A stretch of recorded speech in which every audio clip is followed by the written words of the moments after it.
Les vrais adorateurs adoreront le Père en esprit et en vérité. Tous ceux qui adorent Dieu ne sont pas de vrais adorateurs. Il y a beaucoup d'adorateurs sérieux et sincères qui pourtant n'adorent pas en esprit et en vérité. L'esprit peut être fortement préoccupé des choses de Dieu. Les sentiments et la volonté peuvent être vivement excités à cet égard sans qu'on adore pour autant de cette adoration spirituelle qui vient de Christ, la vérité de Dieu.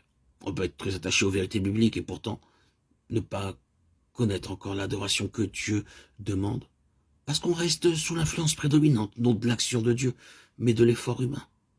Il faut qu'il y ait accord et communion entre Dieu, qui est esprit, et les adorateurs qui s'approchent de lui en esprit. Le Père demande de tels adorateurs. Il faut que le Saint-Esprit parfait et infini, qui est Dieu, le Père lui-même, se reflète dans l'esprit de son enfant, et ceci n'a lieu qu'autant que l'Esprit de Dieu demeure en lui. Si nous voulons devenir de tels adorateurs en esprit et en vérité, défions-nous de la chair, de sa manière d'adorer. Comme croyants, nous avons en nous une double nature, la chair et l'esprit. La chair est la partie de notre être naturel qui est toujours prête à s'ingérer dans les choses de Dieu et à se charger de tout ce que réclame l'adoration. Tandis que l'esprit est la partie spirituelle de notre être qui reste souvent très faible, ne sachant comment faire pour ressaisir la domination. Notre intelligence peut trouver du charme à l'étude de la parole de Dieu. Nos sentiments peuvent être émus de toutes les merveilles qu'elle nous révèle. Et notre volonté peut aussi prendre plaisir à la loi de Dieu, selon l'homme intérieur. Romains 7, 22. Sans que nous en devenions par là moins incapables d'accomplir cette loi divine. Sans que nous en recevions la force d'obéir et d'adorer comme nous le voudrions.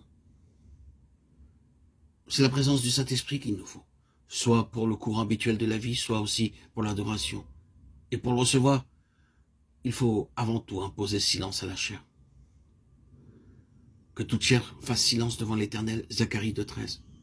Que nulle chair ne se glorifie devant Dieu, 1 Corinthiens 1,29.